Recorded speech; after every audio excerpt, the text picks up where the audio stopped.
Okay. Hey, everyone. I hope you're doing well. I wanted to go over a post that I just recently did on LinkedIn that's getting a little bit more traction right now. And I wanted to talk about a couple things that are happening right now in the market. And so the other day, I had wrote a post on the back of a Wall Street Journal article that was just released about 1 to 2 weeks ago. And the WSJ article basically reported that 1 in 9 CEOs was replaced last year in 2025. It's the highest turnover rate in a decade. We talked about what's worse is over 80% of the replacements have never led a public company before. We took a look at the numbers, 446 CEO exits at public companies in 2025, the highest on record. 84% of replacements were first-time CEOs. Companies representing 2.2 trillion in market in value are currently in leadership transition. The average CEO tenure has dropped to just 7.1 years.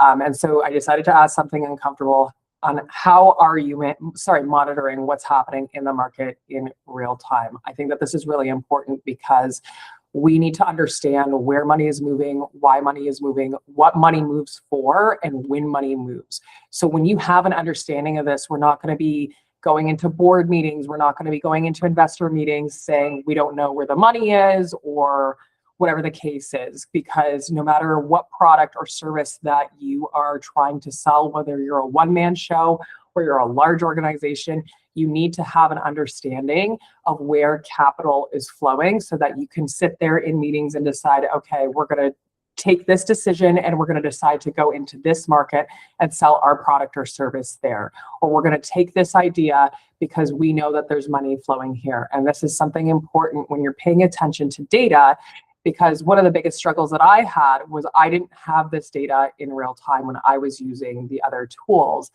that I had. When I was running the agency as a full-on agency itself, right? And so because of that, I was relying on other tools that would say, okay, we have the signal intelligence that's over 30 days old. But if you're not getting this in real time, by the time that you understand that there's a signal or conversation that's happening at the executive level to sell your product, to sell your service, by the time that signal happens, someone else has already beaten you to the punch. So I want to bring you guys over to the Gartner organizational entrenchment. Give me 1 second. So on February 24th, 2026, there was a Gartner article and it said, is your organization wired to resist AI? Expose where the problem lies and start fixing it. And so we're starting to talk about the 6 stress fractures of organizational entrenchment. So there's a structural inertia, so rigid routines and legacy processes that resist any deviation, external locus of control, a culture of blaming outsiders and never owning problems, authoritarian leadership, command and control management that shuts down dissent, territoriality, information hoarding and turf wars that block collaboration, uncertainty avoidance, fear of ambiguity, and obsession with rigid rules, and information restriction, which is deliberate control or withholding knowledge of maintain power, or to maintain power. AI resistance hides in organizational systems. And I do think that this is important to note. So listen, I've been on podcasts before, and I've always said, I don't think that AI is the be all and end all. I really don't think that the AI, especially in recruitment, is the be all and end all. I do think that you will need recruiters to recruit on roles. But with the advancement of AI, and I will go into the trough of disillusionment and the Gartner AI hype cycle very, very shortly, but with everything that's going on, with how quickly AI has advanced, I think that we're having harder conversations around the adoption of AI. Plus also too, more executives are taking a look at their P&L and they're looking to protect the P&L, which is why, we're seeing companies that are having, record quarters and they're structuring around layoffs. And so with that said, there's so many things going on in the market right now that need to be discussed. So it said that Gartner Business and Technology Insights show that every 100 days, implementing AI demands 25 extra days of training and up to 200 days of change management, with CXOs under pressure to show AI's value. This is unacceptable, and organizational entrenchment is often to blame. Defined as the calcification of an organization's systems, processes, and structures, incentives, and routines, organizational entrenchment in the face of AI goes from a source of stability to an invisible hand that quietly sabotages transformation. When you attempt to layer AI onto an already entrenched organization, you expose problems that have been festering all along, making the cracks in your foundation impossible to ignore. And there's a whole entire, article built basically around this. So I will post this underneath the video. But there's something else that I want to talk about with everyone here. We analyzed, Pragmatic Coders came out with this chart, okay? And I want to discuss something. So the conversations in Canada are a little bit different than what's going on in the US. Actually, they're very, very different from what I've been experiencing and the data that I've been keeping track of. And so I've been talking to AI consultants on the back end, companies that also have a presence in the States or worldwide. And the conversations are very, very different. And I'm going to go into signal intelligence as well and why this is important. And so Pragmatic Coders put together this chart. And it's actually really, really telling. So right now, we knew in 2023 and 2024, we had that innovation trigger, right? So we have the peak of inflated expectations. Right now, we're in 2026. We are in the trough of disillusionment, which is actually lining up. Sorry, hold on one second. Which is actually lining up in regards to. Sorry, I forgot to share this, but. Which is actually lining up into kind of what Gartner is basically describing. We are currently sitting in a trough of disillusionment. But here's the thing. We have so much signal intelligence going on right now at Fundz, which I will tell you about, but we're currently sitting in the trough of disillusionment. But by the time we exit 2026, by 2027, AI is going to be, or it is going to have advanced so much that we're going to have no choice but to adopt. And so on the back end, what we're talking about right now is the K-shaped economy.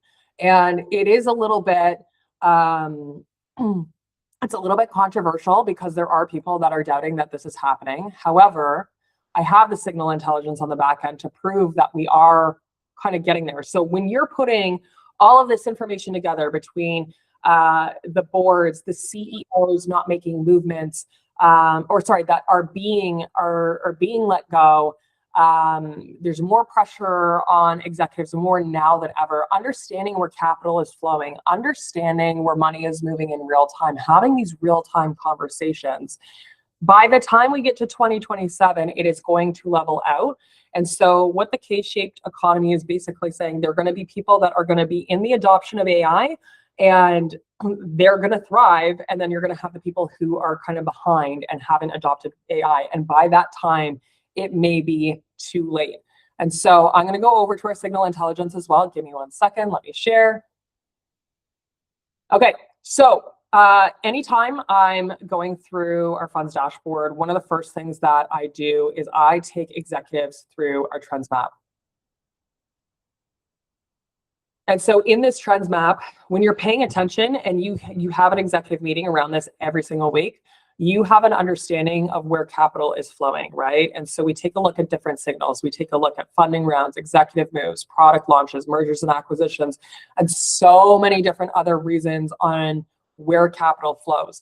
When you see this live on a map and you're watching this week after week after week, understanding the fact that if you were selling a product or service, you should be hitting up these locations because you understand that if they have money, they will be spending hopefully money on your product and service, depending on what you're trying to sell.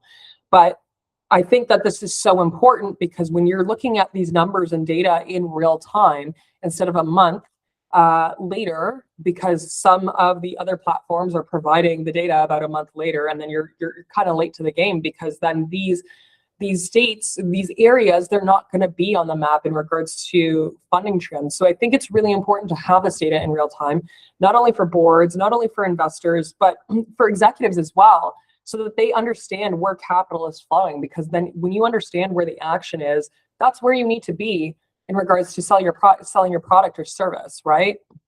Understanding economic policy, what's going on in the market, and just all these different things. From there, what we do is, so I will bring executives through this map and I will tell them, like, okay, here's where, the capital is flowing this week. You might want to check it every couple days. Give me a second. Okay, you might want to check it every couple days, but then you go to the dashboard.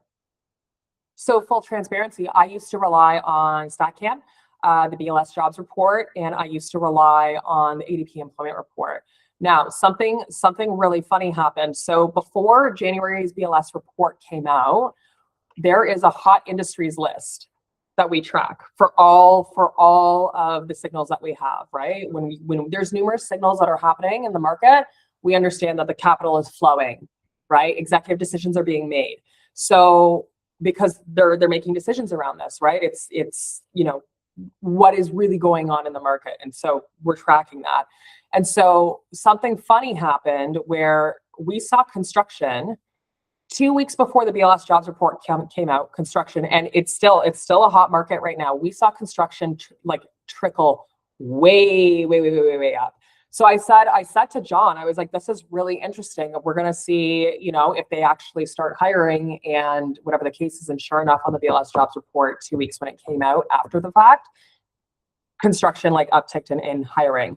Another thing too is that when we're tracking about 500 signals per week, because I've been watching this every single week into how much money and how many executive moves are going into artificial intelligence, you can't deny the fact that we probably are going into a K-shaped economy because there's so much money, so much decision making. It's not really regulated. There's a lot of stuff going on, but 500 signals compared to the biotech sector, which is 313 signals, or information technology or manufacturing.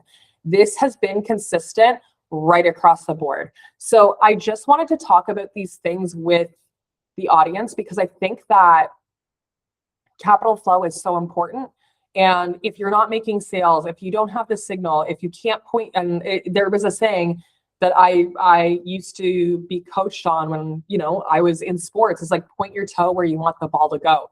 So you need to be able to do that when you are selling your services and or business, or entering new markets, or thinking about expansion, or, trying to get capital for whatever it is that you're trying to sell or produce. Because once you have this data, once you have this knowledge, you can sit down and confidently say, okay, we're going to start marketing to these areas and see how the market responds, and then do your testing and then kind of take it from there.